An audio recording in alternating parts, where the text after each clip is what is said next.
రైతు సమస్యలపై ఏపీ వ్యాప్తంగా పోరు బాట పట్టింది వైసీపీ. కలెక్టర్లకు వినతి పత్రాలు ఇచ్చేందుకు సిద్ధమైన నేతల్ని కొన్ని చోట్ల పోలీసులు అడ్డుకున్నారు. దీనికి సంబంధించిన బ్రేకింగ్ చూస్తున్నాం. ఏపీ వ్యాప్తంగా వైసీపీ నిరసనలు కొనసాగుతున్నాయి. అన్నదాతకి అండగా ఆందోళనలు చేస్తున్నారు. కలెక్టర్లకు వినతి పత్రాలు ఇస్తున్నారు వైసీపీ నేతలు. రైతుల ధాన్యాన్ని వెంటనే కొనుగోలు చేయాలంటూ డిమాండ్ చేస్తున్నారు. దళారుల చేతుల్లో రైతులు మోసపోకుండా చూడాలంటూ విజ్ఞప్తి చేస్తున్నారు. విశాఖ కలెక్టర్ కు వినతి పత్రం అందించిన తర్వాత మాజీ మంత్రి గుడివాడ అమర్నాథ్ మీడియాతో మాట్లాడారు. ఆయన ఏమంటున్నారో మా సీనియర్ కరెస్పాండెంట్ ఖాజా అందిస్తారు. విశాఖ జిల్లా వైసీపీ అధ్యక్షుడు మాజీ మంత్రి గుడివాడ అమర్నాథ్ ఉన్నారు. ఈరోజు రైతన్నకు అండగా కార్యక్రమాన్ని చేపట్టారు. ఏం చెప్పదలుచుకున్నారు? రైతులకు సంబంధించినటువంటి ప్రధానమైనటువంటి హామీలు, ఎందుకంటే రాష్ట్రంలో 26 జిల్లాల్లో ప్రధానంగా ఈరోజు రైతులకు సంబంధించిన ప్రధానమైనటువంటి సమస్యలు, ముఖ్యంగా వారి ఎన్నికల ముందు ఇచ్చినటువంటి పెట్టుబడి సాయం 20,000 రూపాయలు ఇస్తామన్నటువంటి ఒక హామీ, ధాన్యం కొనుగోలుకు సంబంధించినటువంటి మధ్యవర్తులు ఏదైతే ఈరోజు రాజ్యం వెళ్తా ఉన్నారో అది పూర్తిగా ప్రభుత్వమే బాధ్యత తీసుకోవాలన్నటువంటిది. ఈ ప్రధానమైనటువంటి అంశాలన్నింటినీ కూడా తీసుకొని రాష్ట్రంలో 26 జిల్లాల్లో కలెక్టర్లకి ఒక రిప్రజెంటేషన్ ప్రజల పక్షాన రైతుల పక్షాన ఇవ్వాలన్నటువంటిది ఒక కార్యక్రమం తీసుకున్నాం. అందులో భాగంగా ఈరోజు విశాఖపట్నం జిల్లాకు సంబంధించి వాస్తవానికి అర్బన్ ఏరియా ఎక్కువ ఉన్నప్పటికీ భీమిలి లాంటి గ్రామీణ ప్రాంతాల్లో ఉన్నటువంటి రైతుల పక్షాన ఈ రిప్రజెంటేషన్ గవర్నమెంట్కి అందించేటువంటి కార్యక్రమం జరిగింది. అచ్చెన్నాయుడు సమీక్ష చేస్తున్నామని చెప్తున్నారు. మరోవైపు ఇక్కడే వైజాగ్ వేదికగా ఉత్తరాంధ్రకు సంబంధించి ధాన్యం కొనుగోలు సంబంధించి మంత్రి నాదెండ్ల మనోహర్ సమీక్ష చేసి క్షేత్రస్థాయిలో ధాన్యం కొనుగోలు ప్రక్రియ చేస్తున్నామన్నారు. వాళ్ళకి సంబంధించినటువంటి కొన్ని గెజిట్ పేపర్లోనే రైతులకు సంబంధించినటువంటి విషయాల్లో జరుగుతున్నటువంటి దళారీ వ్యవస్థల గురించి వాటి గురించి ప్రధానంగా పెట్టారు. సో ఈ పెట్టిన తర్వాత కూడా మేము సమీక్ష చేయాలి, ప్రభుత్వంగా మంత్రులుగా వారి బాధ్యత చేయాలి. కానీ వాస్తవంగా గ్రౌండ్ లెవెల్లో జరుగుతుందా లేదా అనేటువంటిది కూడా సమీక్ష చేయాలి. ఇప్పుడు రైతులకి 74 కేజీల బస్తా 1750 రూపాయలు మినిమం సపోర్ట్ ప్రైస్.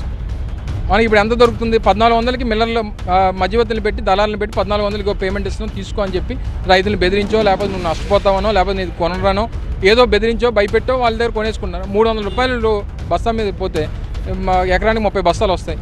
అంటే దగ్గర 10,000 రూపాయలు.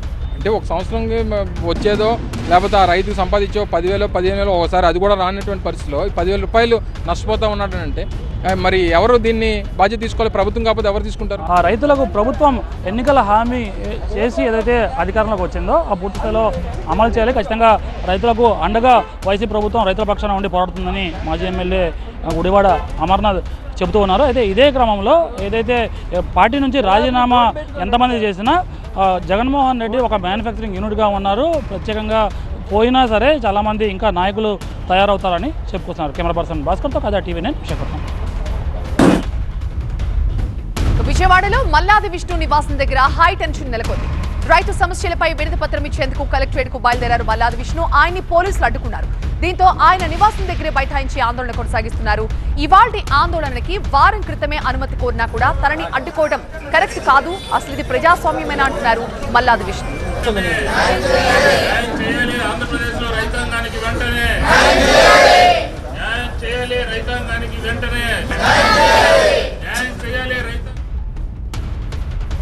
మమ్మల్ని అరెస్ట్ చేయడానికి, మమ్మల్ని మా ఇంటి చుట్టూ పోలీసులు పెట్టడానికి 50-100 మంది పోలీసులు పెట్టడానికి మా నాయకులను అరెస్ట్ చేశారే. ఇదే నా ప్రజాస్వామ్యం అంటే? వినతి పత్రం ఇస్తామంటే, అర్జీ ఇస్తామంటే, రైతులకి మద్దతు ధర లేదు, వారి పట్ల మేము సానుకూలంగా మా పార్టీ వెళ్తుందని అంటే ఇది ఎక్కడి న్యాయం?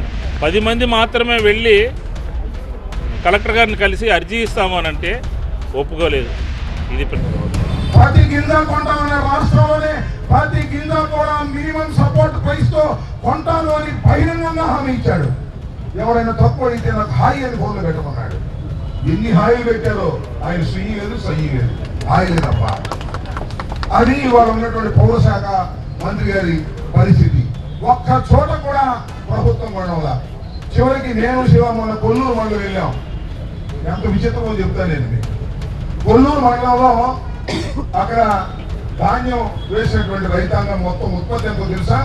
31,000 మెట్రిక్ టన్నులు అక్కడ ఉత్పత్తి అయింది.